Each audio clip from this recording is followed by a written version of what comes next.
You know, gotta get ready for the show. Hello, check one, check one, two, check Check one, one, two. two. All right. Well, Yeah. hold All on. I'm right. not even. All Did right. you do you see my pageant hair today? I'm ready. I'm ready for the show. Hey, you look great. What am I gonna tell you? I'll have to tell the kids all about the pageant days. Oh, your pageant days and how it paid for your future. It did. And well, sort of. I got some monies. Know what I'm saying? I don't think you ever saw me compete though. That was all. That was pre you. I've seen footage. You had blonde Have you? hair. That's well. I mean, yeah. I mean, I've seen your footage. You showed me some things. You have like blonde hair and you're all like super tanned and. I was tan. I But I was tan. liked your blonde hair. Were you gonna bring it back? Should I bring don't back your know. blonde hair for We're the we're we're, camera. we're going we're going kind of brown these days, but Yeah, it's yeah, almost no, I had a few. I had one in particular. I competed in Miss Scottsdale, and in the Scottsdale. Really? You were yeah. because I thought it was all like I didn't No, because realize you that you did you in Scottsdale. compete you Oh, compete and you win a local pageant, and then if you win the local, you go to state. If you win to state, then you go to nationals. So this was a local one, and the tan was like super orange. I looked like a Oompa Loompa. yeah, I've seen that Yeah. picture. Anyway, I'll have to show you stuff later. We'll get into that. All right, you ready to start the show? Yeah, hold on. I'm setting up what do you call it? IG right now. Yeah, let's check in with our IG friends. All right, you can take me out. Hi guys, welcome back. I'm top music attorney Miss Krystle, and this is your music business podcast where you learn how to scale your business and your career to six figures and beyond. And you get to ask your questions live. Hi everyone, as you are filing in the chat, let me know where you checking in from and what time is it. And because we are doing this live, the reason I do it live is so that I can answer your questions. So make sure any questions that you have, let me know what those are, and you can just drop them in the comments section of whatever platform you're watching this on. So I was talking to Orko, and just kind of talking. I was like, my hair looks very like pageanty today, like how I used to do it in my pageant days, and I was thinking back to it because I was explaining you win a local pageant and then you go to state, and so I competed in state 2 years, and when each of the times you like go to this hotel and you have a pageant person assigned to you, like a coach. And so you have a roommate for a week. So it's very like Miss Congeniality, if you've seen that movie with Sandra Bullock. And so anyway, we'd go and we'd stay in this hotel for a week, and then they give us all these activities. We have to go and do. Oh, we're adjusting the camera. We go and do all these activities, and it's like a ton of girls, a ton of their mentors and live-ins, and then we're doing stuff in the community, we're taking pictures, and then we get ready for the actual pageant. And so as part of that, it's kind of like if you've been to a school dance or something. Hey, oh, it's rainy. It's so hot right now. I'm sure you won every pageant. That's funny. We'll talk about that. No, but anyway, so as far as just the experience, it was cool and nerve-wracking, especially like the first time you do it, and you're just so intimidated. And what I loved about competing in Miss America pageants was that it's a different kind of system. Miss USA is a lot more about like looks and being more of a model, which is cool. But with Miss America, it's a lot more about like, you write quality of life essays, and it's talent, and it's public speaking and interview skills. And so it's just a lot more that you had to be ready to handle when you walked in. So for me, the first time I kind of did something, I was probably like maybe 17, something like that.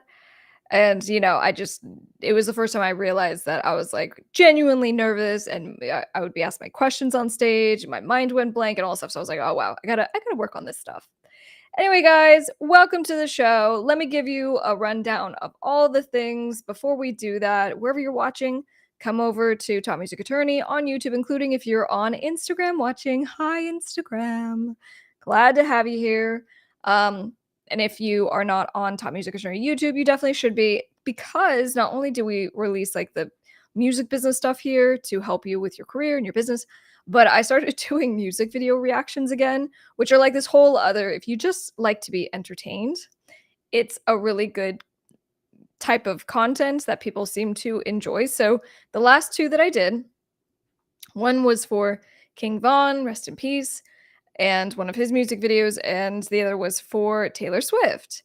And the one Taylor Swift from last week was a lot of fun, and it's doing really well, and you guys seem to be liking it. So if you haven't watched those, go check them out. Hey, where are you checking in from? What time is it? Nice to see you. Glad you're here. So anyway, let's do the show rundown. We're going to be talking about Barbie because the movie Barbie is just doing some insane stuff, and I think it'd be interesting to just talk about what is happening. And I think everyone has opinion on it because it's just so sensationalized and everyone's doing social media bits and all the things. So we'll talk about how Barbie is taking over Hollywood. And in more of, let's talk about trademarking. I'm going to try something new. So that Orko, I'll have him come back in a little bit later in the show, but I was like, let's do kind of like a client consultation. So as a real lawyer, people book an hour, a block of time with me to chat about all of their things. And so what I was thinking is I go, well, me just like sitting here and saying an outline to you, I'm like, this is why you need a trademark. This is how it works. That's cool. But I feel like maybe it would be more interesting if we did it and did like a mock consultation. And so you can have, a different perspective on it. So I think that's going to be fun. It could be a disaster. We're doing it live. Who knows? But we're also going to talk about, business formation and structuring, which I think you guys are going to find really helpful because this is like what I do all day long. I build businesses, including music businesses and, things like publishing companies and record labels. And so we're going to talk about that structuring. And then I think you might like this. I'm trying to be creative on this one. This is like, I'm going to talk about the dark side of record label agreements, but I'm not going to do it in the way that I have ever done it before. And I don't know how this is going to go, but I'm excited. And again, I feel like we're just being spontaneous today and we're going to see what happens because you know what? Worst case scenario just lives on forever to haunt you.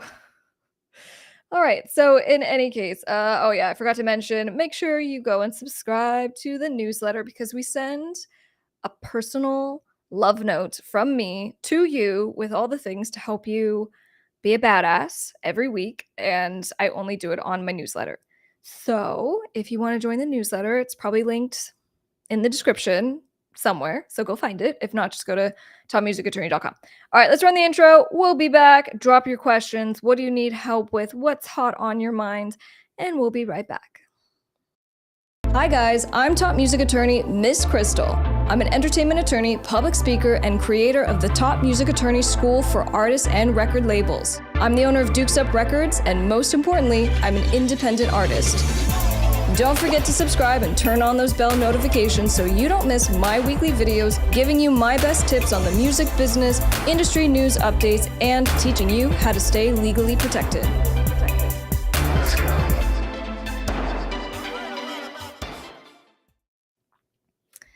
All right, let's refer back to my very wonderful notes. We're checking in on the chat now. All right, let's see what's going on. So pageant questions. What was my favorite part of pageants? So my favorite part of pageantry actually was the essay, funny enough, because the pageant portion where you're performing and doing talent and all that stuff, the number one thing was probably the quality of life essay because that's actually how you got the most money. So for me, it didn't even matter if I won a pageant or not because the reason I was competing in pageants was to pay for school. And so it didn't matter if I got the title, that's cool, whatever. But if I got the essay award, I got a nice chunk of change towards my, scholarship money. And that was the thing that I actually won a lot. So anyway, that was, I was all very strategic with everything. My second favorite part of competing in beauty pageants, probably the talent portion. And it was just because I was always ridiculous with everything that I did. And I was just like, if it was a piano thing, it was just some like over the top, dramatic kind of, I don't know. That's just my style. Anyway, so guys, we have so much to cover today. I hope everyone's doing so great. We have our meetings before the show, and it's for my community of like students who are working with me, and I'm always kind of checking in on what they're doing and wins and stuff like that. And we can't quite do it like that on this show, but that, I do this live so you can ask your questions and get some help. But one of my students had this really great question. I thought I would just share it. So he was asking, he's like, I'm making AI artwork. And, obviously it's like somewhat trendy to actually use AI now. We're getting more comfortable with it. And so he goes, basically, what's your opinion on using it as the cover art for my new release? And what we kind of talked about was you can't copyright AI. So that's a downside because if you don't own it, you can't copyright it. You can't then go and enforce your rights later on. And that can be a big deal. So if it was like an AI generated song and someone steals your song, you're not going to be able to give me a call and be like, Krystle, we need to sue them for copyright infringement. Right? That's a big deal. So the framework that I kind of was thinking through with him was, when it comes to like quick stuff, making content for social media, it's like a 15 seconds clip that you're going to post one time. It's like more temporary type of content. I would say use more AI generated stuff for that. If it's one of your actual songs, it's for your catalog, maybe not so much. But then also stuff like long-term branding. If it's like, your logo for your business or you know what I'm saying? Like something that you intend on actually using for a long time, you want to make sure you own it. And there's a whole process like, you gotta get a contractor agreement, make sure they sign the signing ownership to you, like all the things. And we talk about that on the channel. So in any case, I love my student group. I love my students. And that was a great question. So I wanted to share. And if you are interested in letting me know about what you're doing as a music producer, as a record label, if you need help, message me on Top Music Attorney on Instagram. Say hi and let me know what you're doing. And then, I closed registration for the school, but I do take applications. And so if you are interested in getting on the wait list, you can apply at Top Music Attorney /apply. I don't know if we have a overlay of that. Okay, yeah. So we're gonna link it for you down in the description. So go and click that. All right. In any case, so why do we do this? I am going to run into and actually do this in reverse order. I kind of want to talk about the record label thing because this is the first time I'm doing it this way. So it might be a disaster, and I feel like we should just get the disasters out of the way up front. I don't know. That's my new logic these days. I just feel like anything that's really difficult every day, you should do that first. Like always start with the most difficult stuff. And then your day's just going to go better, right? Because stuff will just get easier and easier. Anyway, so we're going to do this. The dark side of record label contracts and knowing what the actual worst deals look like is what we're going to cover in this video. So I've done, videos on the channel talking all about record label agreements, how they work, how to protect yourself. You can watch those. But in this video, I'm going to do something a little bit different. Okay. I'm going to be talking about essentially the reverse of how you need to think about this. And I've heard other people do this kind of thing, like Alex Hormozy. Definitely got to give him credit. But basically, these are all of the things that you should do if you want to have the absolute worst deal. And I think by saying it this way, it's going to resonate and it will help you when you actually do get to the point that you are negotiating your record label contract. Okay. So let's just jump right into this. So if you want to have the worst record label deal, what you're going to do is you're going to give up creative control. In your contract, it typically is going to have two things that it says. One is going to be who has creative control, and one is who has the business control. Almost always, it's going to be the record label, right? So they'll say, we make all business decisions, you have no say, and that's just how it's going to be. And you usually can't negotiate that. But when it comes to the creative control, you want to make sure that you are always negotiating so that you actually do retain that creative control of what happens to your music, right? Things like where do you record your music? What studios do you work in?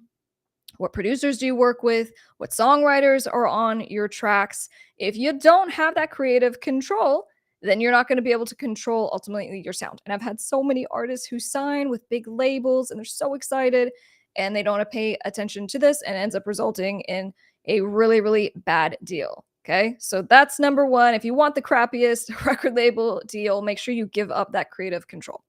Number two, I don't want you to negotiate your royalty rate. Okay? If you want to have the worst deal in the world, when you get the contract from the record label, whatever royalty rate they're saying you're going to get for your music, just accept it because you know what? You have no negotiation power. They're not going to listen to you. Now, a typical mid-size to large record label is going to offer you something like, let's say, 12 to 14% of your royalties. So that means of all the royalties related to your music, all of your music earnings, you will only get, let's say, 12%. So what you definitely don't want to do is to negotiate that higher and to basically say, I think that's way too low. I think I should get, let's say, 18%. I think I should get 20%. Now, if you are working with an independent record label, a smaller label, it's a lot more common that it's 50-50. And I say you go in, guns a-blazing, and you say, I want 60%. I want 70%. Like start really high. So that way, if you do end up at like 50-50, then cool.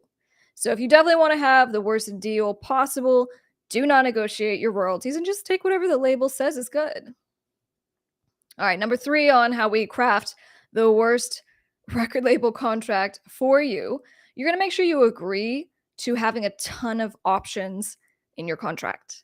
So, an option is held by the record label to extend the contract. So, the way they sell this to you, and they're going to make it sound real great. They're going to be like, hey, we want to have like 4 or 5 options to extend for more albums so we can keep investing in you. Sounds great. Wow, someone believes in your dream. They're excited about you. So you're going to be like, cool, of course. The reason why that's not so good is because if you hate the label, they're doing a terrible job.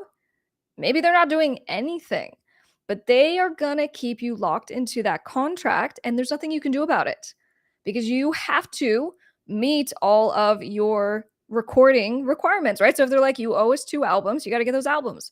And then they exercise their options and they keep extending it. So make sure if you want the crappiest record label deal possible, agree to as many options as the record label wants because that's going to keep you in the contract for probably the next 7 to 10 years. As we continue crafting the absolute worst record label agreement possible, number 4, let's make sure that you keep and take a really big advance from the label. Okay. Why wouldn't you? If the label's like, hey, I want to give you $100,000, that's amazing, right? Who doesn't want $100,000? The way it works, though, is that the advance is a loan. If it's a loan, that means you have to pay it back. Now, the way it's paid back is they take the money from your side of earnings until the label recoups. So that just means you're not going to see dime one for a long time. So if you're like, hey, I'm banking on the 100K, I'm going to be able to use it to pay my rent and, get all the things that I need, food, electricity, cool. But you got to be strategic with this. Okay? So if you're not paying attention and you want to make sure that you just have a huge debt as you are now tied with this record label, take a really large advance upfront. Number 5, let's also make sure that we never look at the accounting. Okay? So the record label, number 1, agrees in the contract of when they're going to tell you about the accounting. They're going to tell you how much stuff is making and they're going to pay you. So we're going to make sure that we're not paying attention to when those deadlines are because you know what? The label probably is not going to send them on time and we don't want to ruffle feathers. So we're not really going to pay attention to it. And then even when we do get a statement, We're not going to follow up and be like, this looks kind of weird. I just saw that I got 1,000,000 plays and you're paying me $2. Strange. Or just to get clarification. So if we want to make sure that we have really the worst possible deal, let's not pay attention to the accounting or ask questions, or make sure that the record label is providing the statements due under the contract. And then number 6, I would just say, let's make sure always and forever, let's give up ownership of our masters to the record label. Now, unfortunately, for a lot of you watching this, the standard record label deal provides that you do have to give up ownership of the masters. That's the deal. They're investing in you. And sometimes that's money, sometimes it's not. It's power and connection and all these things that the record label promises to you. And in exchange for that, you give up ownership of your music, regardless of what happens during the relationship, regardless of whether they actually do anything for you. And that's the case. Now, can you do anything about this? The answer is yes. When we're able to really negotiate to make sure that people retain ownership of their masters, it's because, guess what? You have negotiation power. Don't be so eager to jump into these contracts when you're like, I have no following and I have nothing going on, and like, this is the time I should sign with a label. No, because then you have no negotiation power. My clients who are independent artists who end up coming in and doing deals with Universal and Warner, and they keep their ownership, the reason they're able to do that is because we end up doing licensing agreements. So they keep ownership, the label just gets to distribute the music and get a cut from earnings over a period of time. And the only reason they're able to do that is because they have numbers and followers and stuff going on. So we have negotiation power. So if you want to make sure you have just a terrible, terrible agreement, I would say not only give up ownership of your masters, but make sure that you sign with a label when you have absolutely no negotiation power. That was 2 in 1. There you go. Number 7, when it comes to crafting the worst record label agreement possible, let's make sure that you are relying on the record label for 100% of your marketing. Okay? So you have a big label now. Maybe, I don't know if it's big. You have some size label now. And that's so cool. And they're promising to help. And they might even hire a social media person to help you with your social media, blah, blah, blah. So at this point, you should definitely stop marketing yourself. Stop making content, stop posting stories, stop having a vision for your own brand. Well, on the flip side of that, obviously, you got to keep going. It doesn't matter. If you get a label that signs with you, you have to treat it like a partnership. They're there to enhance what you are doing. Because at some point, the label's not going to be there. Okay? Let's say you signed to the worst record label agreement. At some point, that agreement's going to be over and you're back to square one. So you always want to be in charge of your marketing, because again, if you are hustling and posting and you have a content schedule and you're not paying attention to stupid vanity metrics of numbers and haters, like, none of that matters. What matters is that you are producing content and you're marketing. And then if someone comes in, it's like a great label and they're enhancing what you're doing, love it. So if you definitely want to have the worst deal, I say you do the opposite. Let's make sure you just stop all marketing efforts and just let the label do it. They'll come up with something, right? Next, number 8, let's make sure also that we give the label first right of refusal when it comes to all aspects of your music career. This is one of my favorites for crafting the crappiest record label agreement possible for you.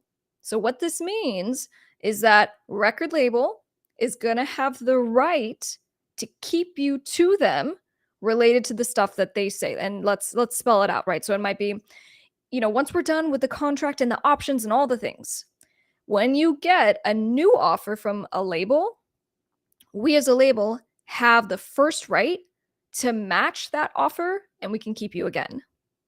As long as we match whatever was offered to you, then we can keep you. They'll also say in the agreement, as it relates to your merchandising rights, if you want to work with like a merchandising guy, or if you want to work with a publisher. So in your contract, if you want to have the crappiest contract possible, you're going to give the label the right to have first right of refusal related to all the things going on with your music career, or just some. All right. Number 9, in the worst possible record label contract that we could possibly craft for you, we're going to make sure that we also don't have a termination provision, because we don't care how you get out of the contract. So in it, it says, we're signing, it's going to be great. You're going to produce all these albums. We're going to support you. But we're going to make sure that we don't say in the contract how you get out of it. Because if you say in the contract how you get out of it, then if there's a breach, you come to me and you say, hello, Miss Entertainment Attorney. How the F do I get out of this contract? They're terrible. They haven't sent me accounting. They haven't done anything. They don't respond to me. Well, I'm going to go through and go, all right, so we're looking for how do we even get out of the contract pursuant to the contract that you signed? So if you want to have a better deal that ensures how you get out of it, then you're going to have a termination provision. And if you want to have the worst deal possible, you're going to make sure there's no termination at all. Okay. And then we're going to get to the very last one. Before we do that, please be sure to hit like and subscribe on YouTube. I appreciate you guys, and I just love helping you and helping you stay legally protected. So we're going to keep releasing videos and helping you every step of the way. Number 10, when it comes to crafting the worst record label agreement humanly possible, we're also going to make sure that you never get an attorney. Because you can handle it yourself. You know how to read a contract. You know how to read words. Come on. And yes, it's like 40 pages long. And yes, there's a lot of legalese. But like you basically understand it. And better yet, because number one, we weren't even reviewing the contract in the first place. And we just trust what the record label is saying. We don't need an attorney to review it because an attorney's going to get in there. An attorney's going to sniff out all the nonsense. I have reviewed thousands of record label contracts. And I've seen them so many times, nothing can be hidden from me. I understand everything, I fix everything, and there's just no nonsense that gets past me. That's the kind of attorney that you want, who can help to keep you legally protected. So if you're looking to have the absolute worst record label deal possible, you're going to do all the things that I talked about in this video to ensure all of that. And because I hope that this doesn't happen to you, and because I hope that you're already in a place that you're doing something and you have fans and you have music, and that's why you watch this video, because you have a contract and you're like, I just want to make sure I'm crossing my T's, dotting my I's, that maybe some of the information that I said in this video you can apply, and just know that you definitely want to negotiate your contract. You definitely want to get some help.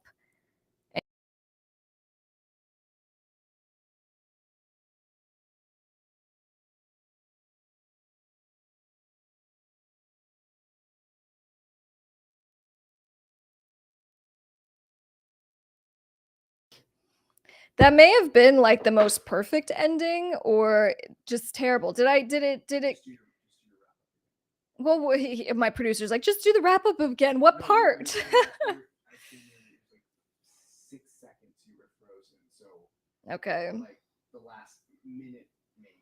All right, for the audience in the back, where did I freeze? I gotta redo the last like 6 seconds. So let me think. I'm gonna do the whole outro again, and that way the editor can cut it together, and we'll and we'll see. Oh, and then look, I didn't even have my gavel, so it's fine. It was all meant to be. So if you are trying to have the absolute worst deal humanly possible, you will follow all the steps and all the things that I described in this video. And because you clicked on this video and you're watching it, I hope it means that you have a deal and hopefully you have something going on and you have some negotiation power and you're going to get an attorney and you're going to make sure that you stay legally protected because you're awesome and your career deserves you to continue being awesome and you deserve to have a great deal. There we go. Hopefully that was good for you, Mr. Editor. So let me go back now in the chat. Sorry, I get on a roll and I just keep going. Yeah, we're going back into the chat. I was telling my producer he comes in while I'm like mid all the things and he's like saying stuff to me and I'm like, what? All right, so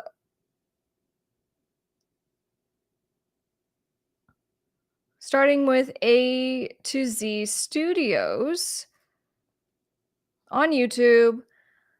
You're a musician going through divorce. My wife knows. I use my daughter's voice as a producer tag in all my songs. Didn't Eminem do that a lot? And in her settlement request, she wants to bind me to giving my kids 50% of any contributions.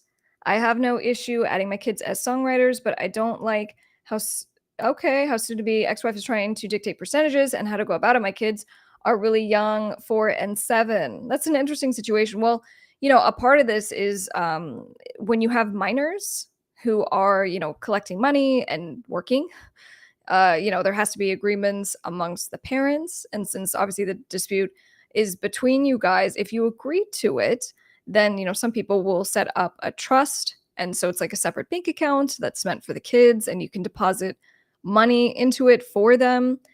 Um, you know, it- the way it is right now, the kids, if they are, contributing something creatively, they could have copyright, uh, claims in the music. Excuse me. They could have copyright claims in the music. It gets a little tricky because we're dealing with minors, but, my suggestion would be just based on, like, how you wanna handle it. Do you wanna give them a percentage? Do you wanna maybe set up an account? And so, obviously there's benefits to doing that. You can show them the music business, you can show them how it works, you can give them incentives because they're earning. But also when we have, children in the entertainment business in general, let's say, singers, child actors, we still pay them and we have contracts because all the rules still apply. And, so for example, if it's where you have like a hired gun coming into the studio, whether it's your kids or not, if the intention is that they're just doing like a sample or not even a sample, but, it's meant to just be a quick little thing that's going to be a drop on all of your songs, then, you pay them. And so you can get that assignment of ownership, and I just know it's so tricky when you're dealing with family and all of that, but what do you wanna do? I'll give you a sec to kinda write that. And then for those of you who are watching on Instagram, we're gonna cut the feed here soon, so make sure you come over to YouTube on Top Music Attorney so we keep the party rocking. Alright, going back, let's see. Rock band. Hi, I'm in. Indie rock band, would you recommend DistroKid or Bandcamp to get the most profit and copyright protections? So, DistroKid, Bandcamp, they're not going to give you any copyright protection as far as royalties. I mean, to be honest, I would just go with DistroKid. I have not used Bandcamp, and so I can't attest to any additional services that they do and anything like that. But it's also different from my understanding. Bandcamp is more about selling the music, whereas with DistroKid, it's more about distribution to music platforms, and they do send it obviously to like iTunes so people can buy it there. But I don't think it's necessarily one or the other. You could, of course, just do both.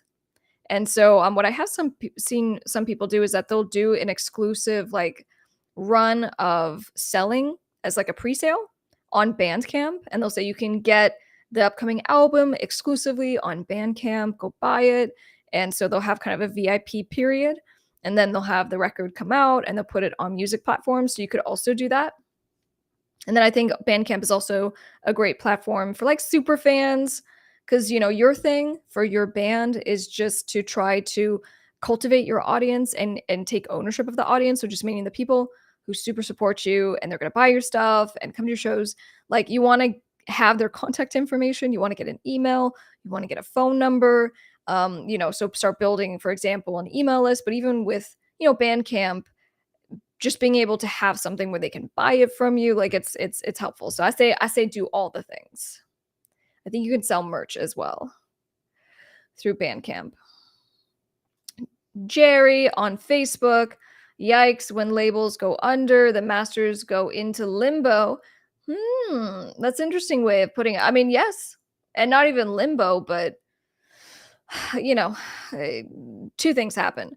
One, if the label becomes, almost inactive, then the artist is still signed to the label. So it's not like the artist is just free to go like sign somewhere else, right?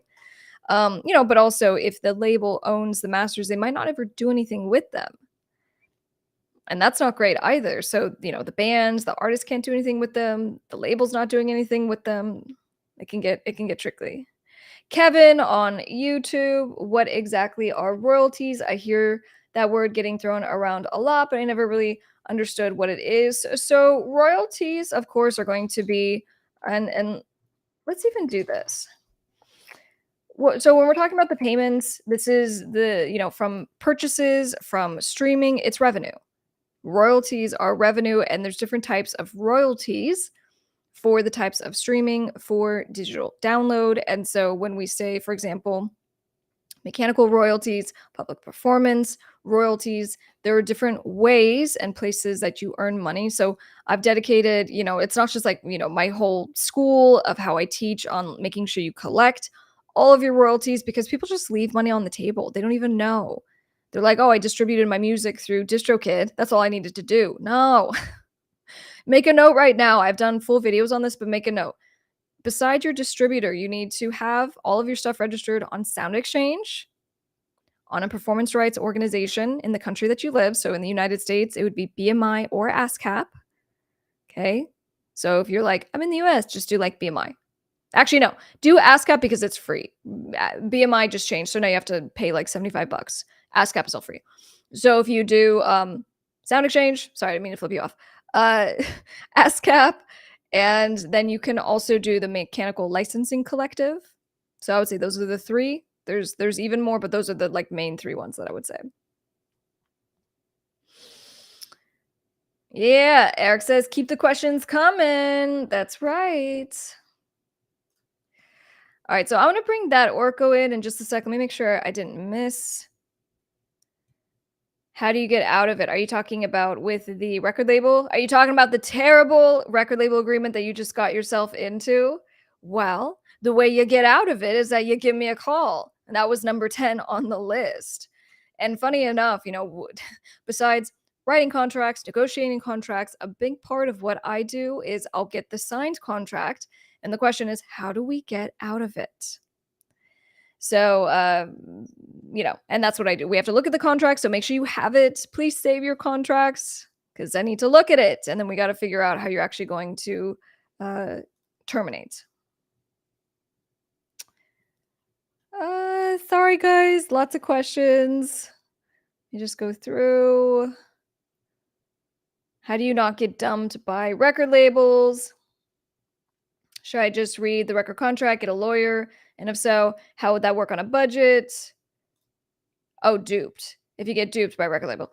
If you're working on a budget, how's the whole process work? Yeah, I'll just let you know. So if you're having an attorney look at your contract, everyone's different. Like with my law office, when we have this situation where like, just email me the thing. Email me the contract, and that way I can tell you ahead of time, because some firms are just like, give us like trust money and we'll just bill it and you'll find out later. But I understand that, it's expensive. And, for an attorney to review a contract, I mean, you're probably looking at like $500. It could even be up to 1,000 if it's a really long contract. But the attorney, should be not only reviewing it, but hopefully you haven't signed the contract yet. So the attorney should be actually revising it, which means they're negotiating on your behalf. So when I go through, I'm like, oh, this is stupid. Take it out.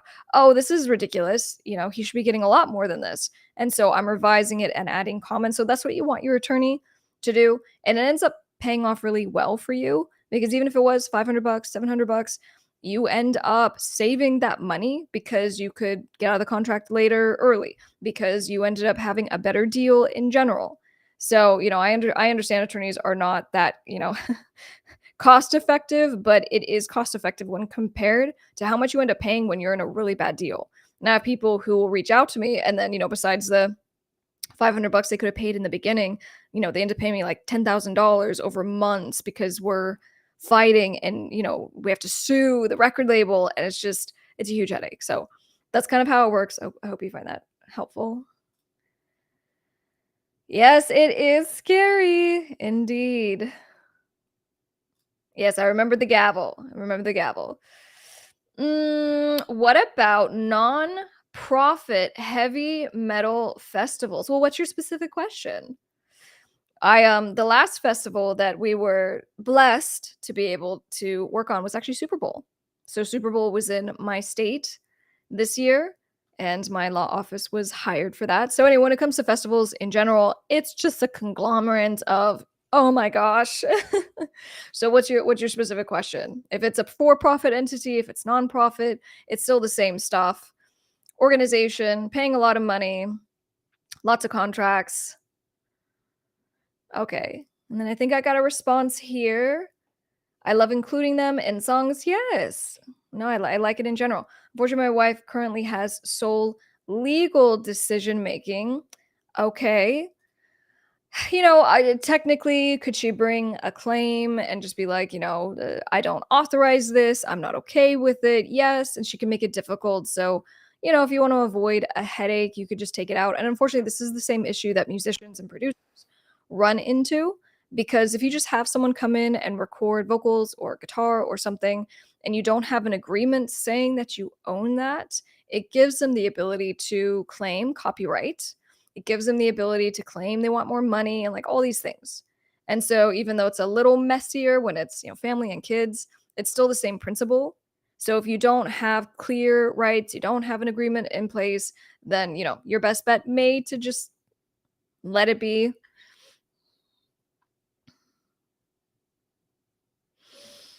All right, let's see. I'm currently uploading my music through a distributor, and I don't know if I should register my music through BMI as well. What is the main reason for BMI? Great question. Thank you for that one. So yes, you do. And so you want to make sure that all the distributor is doing is receiving money from music platforms. That's it. So when it comes to what you are owed for other stuff, like public performance royalties, those are not paid to your distributors. Okay, so the distributor like DistroKid, think of like Spotify, think of Amazon. These are music platforms that are paying you money, but it has to go through the distributor. It's like your glorified bank account. And that's different from if you have your song played in the mall or in a restaurant, or maybe you even perform your music live. That's not paid to music platforms. So the way that you get that money is that you have to be registered with what's called a public performance organization or performance rights organization, and it's different per country. So in the United States, the two big ones are ASCAP, BMI. So to your point, so if it's BMI that you're with, you absolutely want to make sure you're registered with BMI because it's separate from your distributor. But then BMI is also separate from Sound Exchange.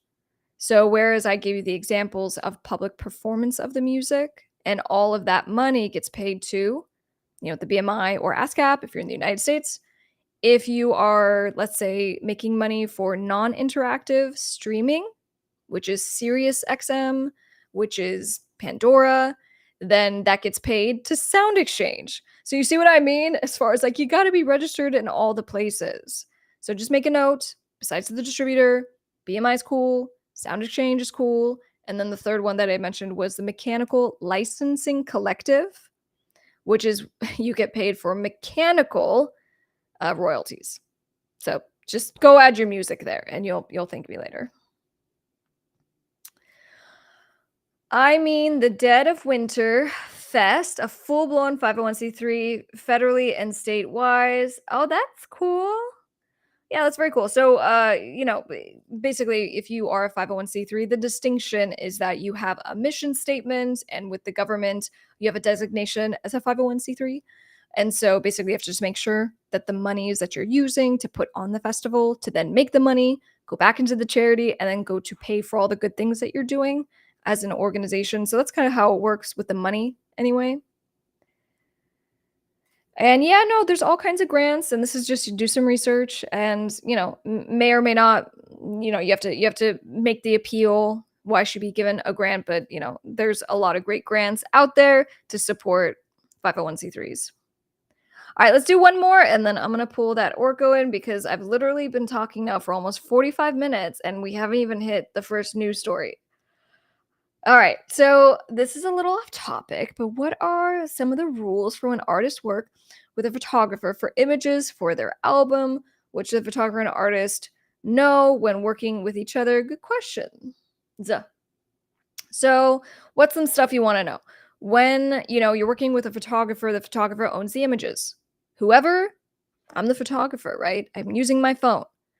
Whoever takes the picture owns the copyright because they made the creative work.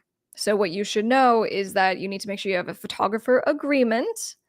and that it says who should own it. So if I'm the artist and you're my photographer, you are signing a photographer agreement saying that I own the pictures, including if I'm paying you, and that's the understanding. Okay. So that acts as the copyright assignment. It's the same thing you do. It's for images. If it's an album, if the photographer owns the pictures, they can make a whole headache for you later. And they'll be like, hey, I changed my mind. I want royalties. I want this. I want that. And they can get you to pull down your album because they don't want you using the album art anymore. So, for all those reasons, get a photographer agreement and make sure you stay protected. Yeah, a lot of great questions today. All right, that's it for now. I'm going over to that Oracle. Let's see what's up. Hey. Hey, what's good, everybody? Thank you guys so much for being here. If you are watching on another platform, make sure that you join the community over here on YouTube. That's where we broadcast from. That's where we want you coming and asking your questions. That's where we see them. And then also, let's not forget that we still have the podcast on all streaming platforms. So you can listen to it while you're in your car, while you're cleaning your house. So you don't have to be glued to the tube, as it were.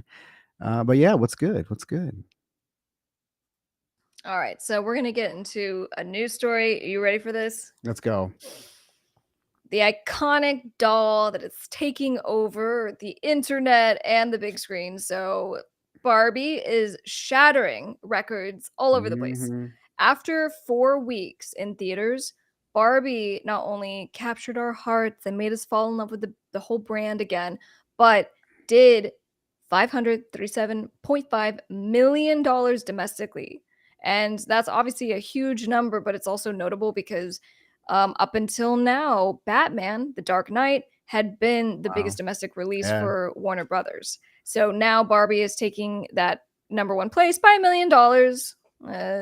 Batman was at 536 million, but in any case, that's domestic. So then let's talk, internationally, the And global that was box after office. 15 years too. Like they had that record for Right. 15 years That's a before good before point. it got beat by Barbie. Yeah, and so internationally, globally, we're at $1.2 billion made Mm, in, so that's the second highest grossing release, and I think that's just behind Harry Potter. Yeah, so yeah. part 2, Harry Potter and the Deathly Hallows. This is just absolutely insane. And I gotta confess, when I saw that the Barbie movie was being made, I didn't think 4 people were gonna see it, let alone, beating Batman, The Dark Knight now. So that totally blew my mind. Like, I wish I would have put money on betting on Barbie. But it that just goes to show the marketing. I mean, it was a good movie, but I mean the marketing power also, and just the brand awareness and the power of Mattel and what it can do. In Arizona, we're even getting like a Mattel themed theme park. So there's going to be like Barbie properties. There's going to be like Hot Wheels. I think like Masters of the Universe. So it's just pretty crazy. Yeah, well, and there's other, superstars that are coming out of this. So we have Greta Gerwig, the director, co-writer of Barbie. So obviously she's making huge waves now just with the success Yeah. and becoming the highest grossing female director in Wow. domestic box office history. I love that, of course. And then Margot Robbie, being the driving force behind Barbie. Let's just talk about this for a second because you and I were discussing how, her and some of her co-stars have not signed Yeah. on for sequels, which For is a like the big Barbie track. deal. Yeah. Like studios want to get you, tied up right away. Let's make sure we're doing the sequels and they have not signed anything yet. Well, I mean, they obviously had an incredible team to put together this first one because, it's all just raving reviews for the movie. And Margot Robbie has just been a box office force in herself. You know what I mean? Just driving force, but even just with her, production company doing this. Um, but yeah, no, I mean, I'm just blown away by the success of it, to be honest with you. Like, it just has me dizzy, honestly, for how like crazy that it is. Well, and obviously the marketing behind this, and we were talking about this in the weeks leading up to the release, it just became viral everywhere. Everyone was doing a Barbie type of trend. And so, from the marketing standpoint, the team that was behind what started a lot of this, and then it caught wind, and then everyone's just freely promoting Barbie by just doing Barbie, bits on their social media. So it's You when you know the see something studio's like that. clamoring. You know the studio is, like, begging them for a part 2, but, I mean, because it was so good, I see a lot of people that are saying, "Just leave it alone as a standalone. It doesn't need to have, a part 2 to it," but you know the studio wants it. They saw how much money is coming in. So now all the power is, is with Ken and Barbie. Let's go. Like, what who like their attorneys are just like, "Oh, yeah, let's negotiate. Let's go." That's Like right. how would you approach that? Would you just go in there just like with your feet up on the table because you literally hold all the cards for Margot Robbie? Like you have to like Uh, I'd have to take Eric's lead, and I'd have to wear pink. Eric, I never wear pink. I am red. I don't do pink. I might fade to pink, but I'm red. But I'd have to wear a pink suit that day, I think, when I went into just go all negotiations. in. Yeah. Anyway, so Barbie will be arriving on streaming on September 5th, and Quick. we That, and there will be seeing a second surge of sales at that well, time. and that's notable too because it's only 7 weeks after the movie was released that they are gonna bring it to streaming, which is huge because, usually I think it was like, like 3 months, like 90 days, but then I think like ever since, COVID happened and, things, the movie theaters, they weren't really happening. Um, studios started upping that, and so just the demand, like, it's gonna be great. The numbers are gonna go up on streaming, like, because they're gonna sell it for like $20 on Amazon Right. first before like anything else, just because you're gonna about to buy it before they make the rental option for $5 available. People are gonna have Barbie parties. It's gonna be nuts. All right, so we'll be back with Barbie parties and pink suits right after this. All right, moving along. Yes. Okie dokie. Here we go. What do we got? Oh, that's right. No, I'm excited, guys. We're we're Yeah, let's we're go. we're, we're trying something. So I actually do want to say what this is. That was my intention because I think it'd be kind of cheesy if we're like if you're just acting. You know what I'm saying? So like I'll. Well, I mean, I wasn't gonna act. There's no acting that's gonna be going on. It was just more of just having a conversation. All right. But Then you let's are have a conversation. no, but you're the queen. You're the queen of the show, so we'll run it however the queen wants to run it. That's right. And yes, I am. Thank you. Welcome. All right. Well, Oh, I would be a terrible Ken. Like I'd have to work out so much, and I look terrible as like with my hair bleached. didn't I make a recommendation? I was like, "Oh, Looks we like need you'd win. to we need That's we what I'm need to saying do," that. but I forgot what I was recommending. But no, we should do a thing. I'm very limited on what I can do for costumes because of this. I pretty much got like Chino. I could be like a devil, I guess. I guess there might be some vampires, but I don't know. Are the vampires You need to stop wrestlers? limiting yourself. You know what I'm saying? Like, come on. All right, you ready? Yeah, let's go. When it comes to all the questions about trademarking, as a real attorney, I'm always just having conversations and consults. And so Yeah. today we're going to kind of go through this as if Orko, he's going to be registering his trademark, that Orko, in the realm of being a music producer. And so he's going to go through, ask the questions which you guys would have. And we're going to try it this way. And I think you're going to find this super helpful. So make sure you subscribe and keep on watching. So hit me. Yeah, no, I mean, I'll just take you through it like, just when I was first kind of learning about it and because you got me through the process of doing it. So, basically, why would I even need a trademark? Like, is it how absolutely necessary is it? I've been making beats and doing music for years and I've never needed a trademark before. Why do I need it now? As someone who's actively using social media, this is one that comes up the least, but for me, it's the thing I'm most excited about being when you have your trademark, a piece of paper from the government that says you own your name, it actually Okay. allows you to go on social media and just shut people down like within an hour. So, meaning if you find there are infringers on social media that have set pages who are using your name, you can go and get their profiles deleted very quickly, but you have to have the registration to do that. Now, if you're like one day you wake up, you're like, oh, I got to get it, there's an infringer, it actually takes about a year. Wow. So you waiting to do this is not a good idea. You want to do it ASAP. Now, there are other benefits besides that. That's just the one that I get the most excited about because I like ruining people's days. But when it comes to how this can really benefit you, you get to sue someone. If you don't have the registration, if someone violates your trademark, you can't sue them until you get it. Again, we're waiting a year. And you can also get your attorney's fees reimbursed. So if you have to come hire me, I'm not cheap, honey. You want to make sure you get the other side to pay to reimburse your attorney's fees. So all that, you know, combined, that's why you want to get your trademark. Okay, so, uh, what how much does getting a trademark cost, like, generally? Like, is it a super expensive thing? 'Cause I'm sure it's like a whole process. Do I am I paying an attorney and they're all inclusive? Is this, do I do it myself and I have to just go to a website and just pay like a quick fee? Yeah, look, if you wanted to do it yourself, you can definitely try. And you just go to USPTO and you can find videos, online and tutorials and things like that. So you can.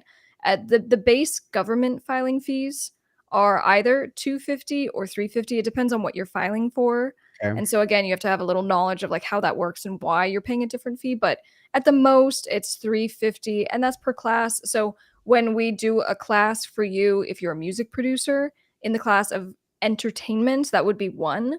So you basically count how many things, like, so if you're selling clothes, that's different. So now you have two. So you go two times 350, okay, $700. so So you'd have to get it for each individual different thing that you're doing with the name. So if I was that Orko and I'm want to get it trademarked for music and then let's say I wanted to sell that Orko shirts, I'd have to get a separate trademark for that Orko shirts. that's right. But Let's that's say I also started and then why. a cologne brand like that, it wouldn't just be products in general. It would be like would like shirts be different from like hats or would that all be the same Yeah, thing? so that would be, think of categories. So if you have a clothing category, it's all the things that you're selling in the clothing category. That's one. So t-shirts and hoodies and socks, beanies, that's one. If you're selling perfume, that's a whole different category. But it could Okay, be all kinds of perfumes. So anyway, for a lot of people, we usually just start with one. So if you're a music producer, it would just be you as an right. entertainer or service provider. If you are, a musician, you are selling music. So that's kind of how it works. So let's pretend you're just doing one category, one classification. So your fee at the most is 350. Now, if you hire a law firm, a lot of law firms, they'll be around maybe 700 bucks, maybe 800 Wow. bucks. So that's why, like for me, I always tell clients, I go, I can do what's called a knockout search, or you can do it for yourself. But that's Okay, always the first step. Okay, before you spend a year of your life trying to get a trademark, before you spend $1,200 trying yeah, to get a trademark, do a search. And this is how it goes. There's kind of two steps. One, search online, search on Google, search on social media, search on music platforms, anywhere that's relevant to what you're doing. Take a look and see if anyone has a name. It doesn't have to be exact. Is it close to yours? Is it going to be right. confusing? Like, so we're figuring out, is there anyone else out there? Now, just because they're out there doesn't mean they have, a priority over you. Maybe you have the rights. Okay. Again, why it's good to have an attorney to talk to.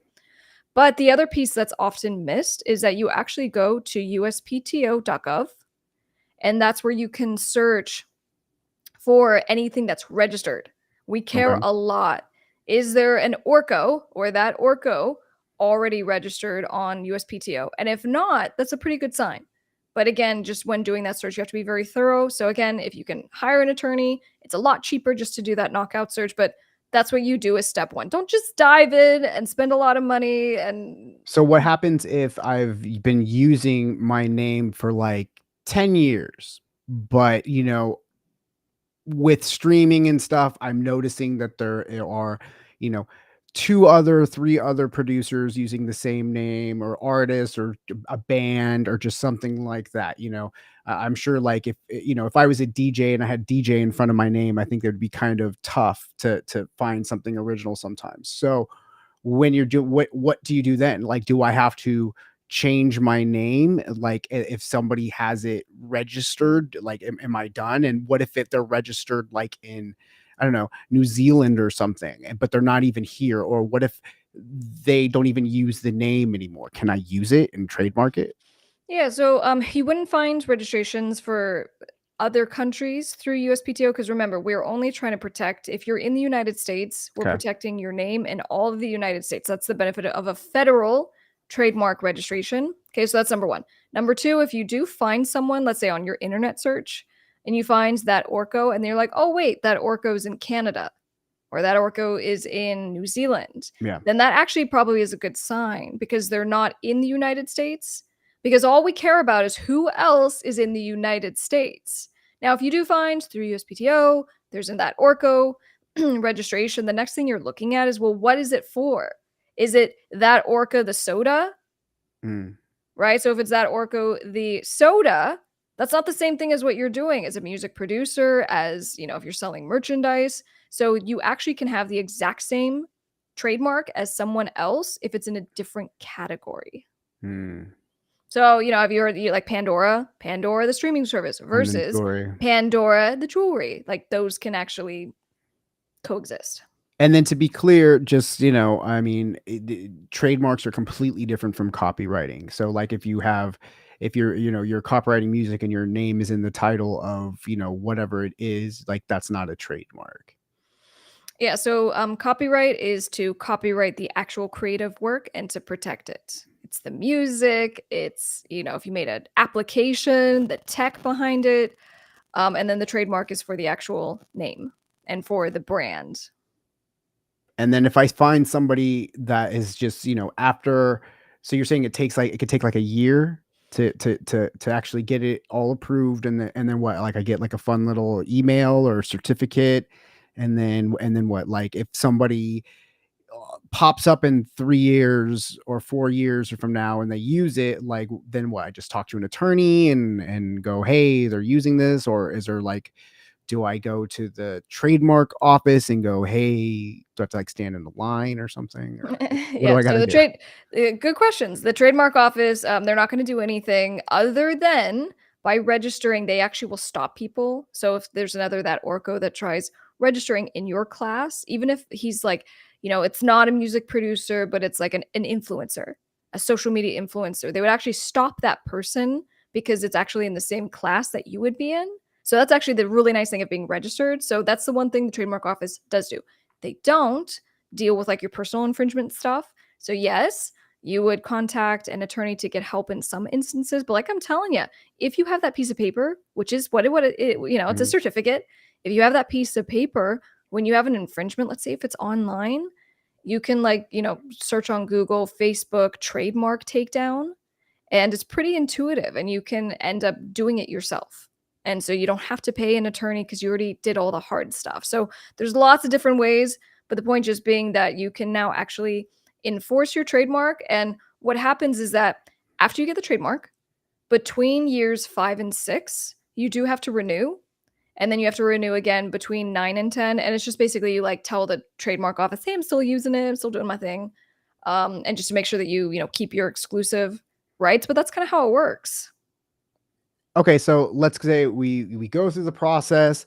I didn't find anything, but then they say no, because, I mean, it's a process. You have to get accepted and approved for your trademarks, I would assume. So, what happens if you get it, no, or what should you do if you find somebody is using it? I guess at that point you should just change your name, and then, like, right? Like, if Yeah, maybe not. Maybe not. So the way it works is actually whoever uses the name first wins. It's a priority thing. So some people they're like super scared. They're like, I'm gonna be that Orko, the super producer, content creator. So I don't want anyone to know about it yet because I'm not ready. I don't have my website. I don't have my social media. That's actually not how it works. You don't want to wait because there might be that Orko that starts using it a few months before you. And so if a dispute comes up, you have to prove it. So, what can happen is that even if you do get the registration, or like you're doing a search and you're like, oh my gosh, there's that Orko. And you see that even though they got the registration, they still have been using it less time than you can actually file to get their stuff canceled. So it's more about just being really like diligent. How who's using it, where are they located, how long have they been using it? And then when you're not sure, talk to a professional like a trademark attorney. All right, very cool. Well, I mean, yeah, I mean, it sounds like a very intimidating process, and I was very lucky that I had you because I have my name is trademarked, Yeah, and see, we in fact did we acquire the that Orko trademark.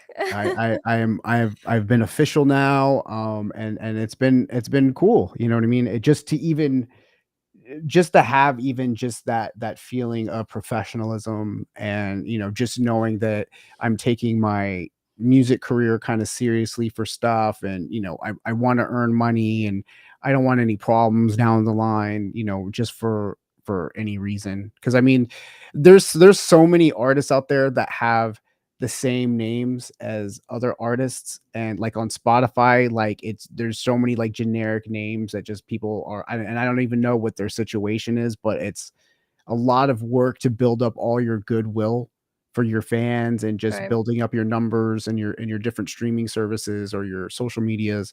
And so to kind of have that peace of mind that you're the legit one, and when you're trying to get your check marks, and when you're trying to get all of those things, all this stuff plays into it. So Yeah. All right. So last two quick things. So in regards to Ashley's question, should I have my logo ready to go prior to trademarking? And this is a great question. yeah. You can trademark your logo, the picture, the image, and not or and you trademark just the text. And because this is expensive, I always tell people just start with the text Yeah, version, for because sure. your name of being an artist or the band is so important. So start with just the name. The logo will change like over the Right. next 5 years, 10 years, like, you know what I'm saying? So get it if you want it, but really the name is that important. And then last, Shred Gravity had just said there's dozens of other bands. Yeah, so that's why we do the knockout search, Yeah. because as you're like deciding, do you even want to have the fight? If there's so many other people using your name, like, do you even want to go down that road? Maybe just come up with a new I say name. don't do it. I say don't even do it. And I think if I say, even if you, let's say you've been a band for like a year and you guys picked a cool name, and then there's like, two or three other people, just change your name. Like it's people kind of understand as you're kind of growing with your thing, just keep your fans that are there in the loop and stuff like that. Making changes to from your distributor to change some of the things that you need to change is not really that big of a deal. Or, changing a couple things on your YouTube things. When as you kind of grow, like I was even in a band that we started off as one name, and then we made something that we thought was way more kind of commercial sounding. We changed it. And so I would recommend definitely making sure that your name is not just used by somebody else. Just come up with something original, like be creative. It's half the fun. All right, so there you go. There's your trademark consultation. If you guys need further help, feel free to reach out to my law office. I'll link it down below. Good luck. All right. Well, so with that all in mind, I guess, because we have the business stuff, and I'm not sure how we would run that if we do something similar. But I think that this was a good way of doing it. I think that it's going to resonate a little bit differently. So I kind of want to try it for the other section that I have on the business formation. What do you think? Um yeah, I mean it was kind of weird because I was kind of caught off guard. So I was trying to think of myself in that position. I thought we were going to do more of like a actual like conversation, like just asking you what should Yeah, no, artists no, know about that. no, Because it's weird you hearing my did name exactly the so what many you times. It was very you uncomfortable. did it exactly how I wanted, and I think that it's gonna translate good. And for those of you watching, like leave a comment. Did you find that format better versus me being like the first step is, and then we talk about it. The second step is. So that was more like a consultation. Did you You like just that? Did you you not just like kept it so saying much? that Orko over and over, and it was just very awkward to hear my name over and over and over. Like, You're right. I should have said Miss Krystle because no, it's just that's it's just weird. It's just weird having like no, I understand. I understand. it's just But you like did great. I thought you did great. So, yeah, no, I was just trying to think of questions on the spot because that wasn't even just the format that I even had ready to go. So I Ashley completely liked it. wing it. All right. All right. Feedback is helpful. Yeah, so for the last thing talking about the formation stuff, I kind of wanted I can handle this one by myself, but I really like that and I want to try it again. Can fan pages use an artist name, but they just have to put fan page in the title of the social media pages? Great question. How do fan pages work when using an artist name? Yeah, so if it says fan page, I find that people are less likely to do something about it. So I've had a lot of people set Miss Krystle pages and I own the trademarks, plural, to Miss Krystle. And if you are saying that you're just a fan page and it's just like, that's so nice and I appreciate it and all that stuff, I'm not going to do anything about it. When you say you're Miss Krystle and you don't designate it's a fan page and you're pretending to be me, that's a whole different thing. So, is a trademark infringement if you say Miss Krystle in parentheses fan page? Probably there's an Well, argument that you're using the name, but if you wanted to go hardcore, could it be like something like you're just using my content that I took on your page and well, and then that's when you get into copyright. So right. the trademark is the name, the copyright are the images. So the answer is yes, there can be issues, but it helps a lot when you do at least say that it's intended as a fan page. So any intellectual property problems are likely just going to be like, whatever. I'm sure if you were starting doing kind of some slanders kind of things or something like that, I'm sure you would get A people trying to slanderous get fan something page. slander. Well, there is some of the biggest fans are haters. All right, I'm gonna do this segment. I'm kicking you out. Say goodbye. Oh, okay. Okay. Bye. No, you gotta. No, bring you back in. No, you gotta do your wrap up. Well, I mean, you're like, oh, kicking you out, and then I'm like, okay, No, yeah, you're yeah. out of control today. I am kicking you out, but just tell the people the things, and then I'm gonna give the Uh, people a juicy tip. yeah, you got me all off guard today. I gotta tell you. You gotta go with the flow. Yeah, you're out of control. What are we doing? The podcast audio. That's what I'm really pushing. I want you guys making Oh sure that yeah, you. Eric. Eric says the music. Where's the music? We liked that last week. Oh man, I don't know. Wasn't there there's like the music tab here? Would you put like chill? Yeah, hold on. Music It's AI, trying to it play. says. It's trying to play.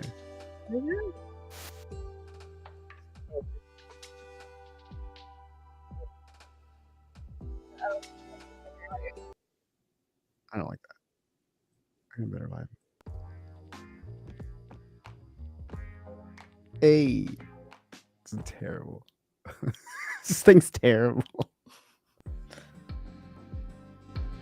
Down tempo. All right, that's good. Make sure you guys are listening on all streaming platforms to the Top Music Attorney podcast. It's on Apple Podcasts, it's on Spotify Podcasts, Amazon, Podbean. I don't know. There's a lot of different services. It's on, but you can listen to your car. You can listen while you're going for a little jogster. Get your education up. Learn about the music business. I love it. I'm feeling very, very, very loose. Let's see what else I got here. Let's check it out. Don't forget about the merch that we also have available right now. I didn't have my glass today. It's actually forgot to get it, but we have Top Music Attorney glasses that have cartoons, t-shirts, vibe, and then finally, let's just go ahead and push this. You're gonna do it again later, but I really want you guys signing up for the TMA newsletter. I need you to do this. This is becoming such a great source of information. In all seriousness, it really is. Like she's been putting a lot of work into these newsletters, and they have been getting better and better with interesting stories and vibes. It's just all about the vibe today on the Top Music Attorney podcast. All right, guys, I'm out. This is ridiculous. I gotta get out of here. This is ridiculous. We'll let him stop the music. Although I could continue it. All right, guys. Next, we're gonna learn about the music business. You and me and you. It's gonna be great. All right. Whenever the music plays, we have to talk that way, whatever that is. All right, stop. Yes, yes. All right. So, in the spirit of trying not to lose our voices, I got one more for you. I got to give it to you. I got to give it to you good, and we're gonna make this work. So, let me fix my watch. I got to fix the watch. I need to get my shit together, and we're gonna make this great. When it comes to building any kind of business, if we're starting small, if we are scaling one that's already in existence, there is a certain roadmap that we follow. And because I've done this thousands of times with my clients and helping them to grow and scale, it's kind of rinse and repeat. And so, with the formula, there's things we just got to talk about. And we're going to cover all of that in this video. So, jumping right into it, one of the questions that comes up has to do with structure of the business. So you might already have a certain type of structure like an LLC. We're going to talk about a few of them, and maybe you're just trying to make the decision. So let me go through them. The first is a sole proprietorship. This is if it's just you doing businessy stuff. Okay. So what I mean by this is that you are not setting up or registering an actual business with the state that you live in, but you are doing business under a certain business name. So, for example, we have Blue Light Plumbing. So, if it's John Doe doing business as Blue Light Plumbing, your sole proprietorship. Now, what we want to do is not have you personally liable, but that's what happens if you don't actually register a company, and I'll tell you why. So that's what it looks like. We don't want to do that typically. So the next thing that we usually talk about are limited liability companies. So a limited liability company is we have, and what did I say? I already forgot. Blue Light Plumbing LLC, which creates a liability shield around you. So now you, as a business owner, as someone doing what you're doing, if something happens, the other person is going to sue the LLC. In the first scenario with the sole proprietorship, they get to sue you personally. So that means they get to come after your personal assets and car and bank accounts. And if you have an LLC and you use that LLC on your contracts, then they can only sue the LLC. And the great news is that regardless of where you register the company, you're getting the same kinds of protections. And there are some states that are better to register in, but I'll just keep this simple for you. Just register your LLC where you live. Okay. This is something that you probably could even do on your own as far as finding the paperwork, filling it out, but there's plenty of people and services that can help you with this, including me. I do it all the time. So set up your LLC. The other question that people have in regards to these types of structures are corporations. Should I set up an S corporation or a C corporation? The benefit, again, you have the liability shield because you have a real company protecting you personally. Well, that's there. The second kind of layer of benefit has to do with taxes. Now, I'm not an accountant. Please talk to your accountant. But typically, when you have a company that is generating a good amount of revenue, and let's say it's like $250,000 gross, at that point, you probably want to talk to your accountant about possibly setting up an S corporation, or you can even, let's say if you have an LLC, you can convert the LLC to an S corp. And then it goes on from there. Okay. So, really great questions to kind of keep in mind for when you do speak with your accountant. So, structurally, we now have the business. This is a really important step. And if you are interested in a limited liability company, I go into more deep dives talking about the operating agreement that you should get, formalities for the company, having meetings, and all the things. I'm not going to go into that in this video. I just want to keep it specific to how we're building the company. So we have the business structure. The next thing we're going to talk about has to do with your intellectual property. Your intellectual property are going to be things like your business name. So if we have Blue Light Plumbing, well, that's your trademark. As you build the business and you get goodwill and you get great reviews on Google, that business name becomes more and more valuable. And so when we end up selling businesses later on, a part of the sales price is usually because of just the name, right? So we want to make sure we're actually protecting the name. We do that through trademark registration, which is done at the federal level. So the federal government, we register it. That means if you're in the United States, you have protection all throughout the entire United States. Now, on the flip side of this is copyright. So if you are making any kind of creative thing, you write books, you make music, you're a music producer, you're a filmmaker, let's say you develop tech, right? So you make applications. This is all stuff or software. This is all stuff that is going to be protected through copyright. You want to make sure that you actually register your copyrights. In both copyrights and trademarks, you have huge benefits of actually getting registrations, such as statutory damages, such as your attorney's fees. You can get those reimbursed, but it's a prerequisite for you actually suing in a court of law. And the longer you wait to get your copyright, for example, the more rights you actually lose, and you won't be able to get as much money through statutory damages. So please don't wait. This is so important, and it is not, terribly expensive when it comes to like the copyrights and even the trademarks. You want to make sure that you do this for yourself. Okay, so we're building the business, we're protecting the intellectual property, and then the next thing we need to think about are the actual contracts. Everything that you do as a business is going to have a contract. And if you don't have a contract, then you have a verbal agreement. And I, had someone ask, well, are verbal agreements even enforceable? The answer is yes. You can typically enforce verbal agreements, but guess what? It's super hard, right? Because you usually don't have evidence of the agreement, the relationship, and what happened. So just have a contract, make sure these are drafted, and then when you are a super pro business, you end up just having your own templates, right? So you have like a contractor agreement, you might have your employment agreements for your staff, you might have licensing agreements for kind of what you do. You do deals with merchants and vendors. All of this stuff has to be papered, and you got to make sure the contract actually protects you. Okay, so you're going to build your contract templates, you're going to make sure you're getting your stuff reviewed by a real attorney. And then the next layer has to do with not only licensing, which kind of falls within the contract area, but this is like, for example, in the sports arena, whenever I do sports things and we're representing leagues and teams, I mean, half of what we do, again, in intellectual property is we are licensing the right to use names and logos and all the things. So that's more of a way to make money, which we'll talk about with you and your business later. Now, the next kind of category has to do with, of course, banking, taxes, and while of course I think any good attorney can kind of give you general thoughts on what works really well. For example, in regards to S corporations and C corporations, you got to get an accountant. Like honestly, when it comes to business management, having an attorney and an accountant are really the two most essential people other than you, because you're the boss.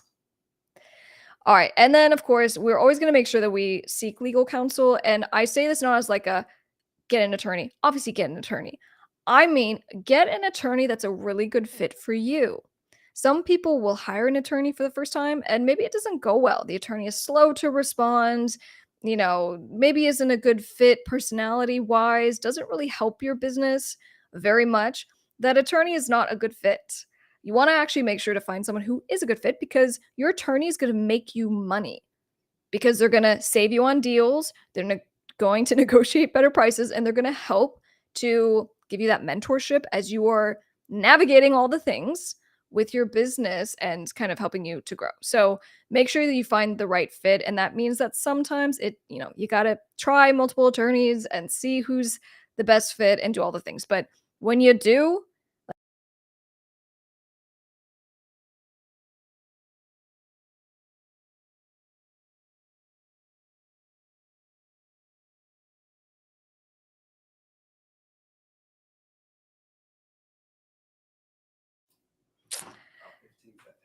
it's like I keep getting to the end of these and then just it dies. All right, so I'm told it froze at like 10 or 15 seconds. We're gonna try again. So I'm gonna start with the legal counsel. This internet is just trying to murder me. And then when it comes to you got to get an attorney. So this is just kind of I'm saying it because you know it, but what I mean is you need to get an attorney that actually fits you and your business, your personality type, your style, that gives you the turnaround that you're looking for because an attorney by your side is going to make you money. It's going to help you to, avoid massively terrible decision making when it comes to, contracts that you'll sign, mistakes that you'll make, and having a good attorney is it makes the most difference in that person is mentoring you through the process Are we back? Are we unfrozen? I need we're good? Okay. All right. We're gonna try one more time. We're at the end of this, and for those of you who are still hanging on, you're like amazing. All right, let's try one more time. And lastly, you gotta make sure that you get an attorney that is the right fit for you. Now, it's not just get an attorney. Obviously, you want to have an attorney review the contracts, help you with your deals, but you got to take the time because sometimes you need to go through a few different attorneys to find the right fit. When you find the right fit, you're going to have someone who's going to make you money because that person is going to be negotiating better deals for you, better contracts, and actually giving you sound legal advice to help you to navigate generally the marketplace of what you're doing, the business stuff, and to help you to grow. Okay. So seek legal counsel, but get someone who is a really good fit. And that just takes time. All right. So, in conclusion, as you are pursuing any kind of business venture, these are kind of different categories and building blocks that you're going to make sure are in place. Because at the end of the day, we still haven't even talked about the kinds of services and goods that you sell, because that's a whole different thing. And sales and conversions and marketing, those are different arenas. So, what we're doing is we're building a baseline of all the legal stuff and administrative stuff that you're just going to get out of the way. So you don't have to think about it, but that you are going to stay legally protected and you will thank yourself for it later. All right. There we go. All right, guys. Thank you so much for hanging tight. We went a little long today and I don't even know why, but I had so much fun with you. And so I appreciate you guys being here. Make sure you, if you're watching elsewhere, come over to Top Music Attorney on YouTube. And then for all of our friends from Instagram, that definitely is the place to come and say hi, not just for like following, but if you are looking for help with your music business, your record label, your music career, I got you covered. So just message me, let me know what you're up to. And then I do have my music school because I've been talking about like, being an attorney. And if you need to hire an attorney, it's expensive. And so I have my actual music business school. So you get all the help you need and the contracts and the peer groups so that you can make friends and network and do all that stuff. And it is very inexpensive and you don't have to go and, spend the big bucks. So in any case, if you do want to apply, you can apply at topmusicattorney.com. And what am I forgetting?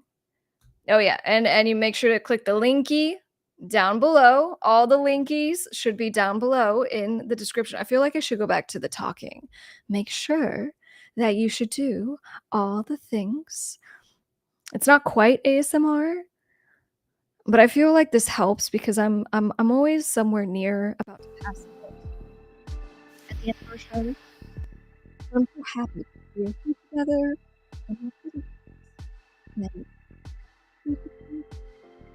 and I'll leave you with it. If you want to listen to some dark pop music, which you should go and search Miss Krystle on all music platforms. I'm promoting my song Make Me Bad, originally by Korn, this week. And yeah, all of my music stuff is on Miss Krystle as well. So anyway, after an hour and a half of talking, we're going to take a break. So let's go back. Sorry. I love you guys. You've been great. And I can't wait to see you all next week. Take care. Goodbye. Wait, no, it's no goodbye. I think we're going to watch a music video. What do you got? My producer normally gives me like a list of videos that we can watch and then I pick. He is not presented. On the rundown, the list is on the show rundown that I prepare for you weekly. Sorry. Let's do. I'll tell you what. Let's do A Dream Is a Wish Your Heart Makes, because I just feel like listening to that song. I feel like thinking about Disneyland and going there and all of that. So we're gonna watch that video and we're gonna do it together and I'm gonna be in the chat and it's gonna be great. I'll see you guys next week. Goodbye.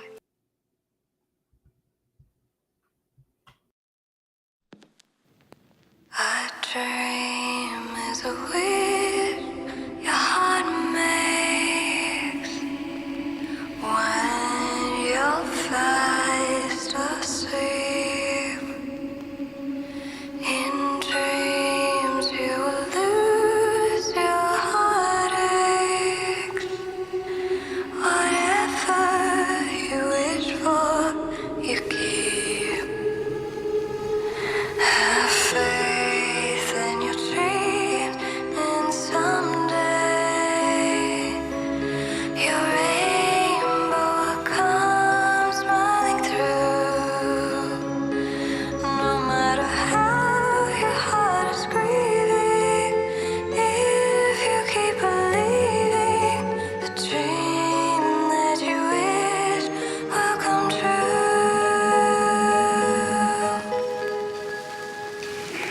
A dream.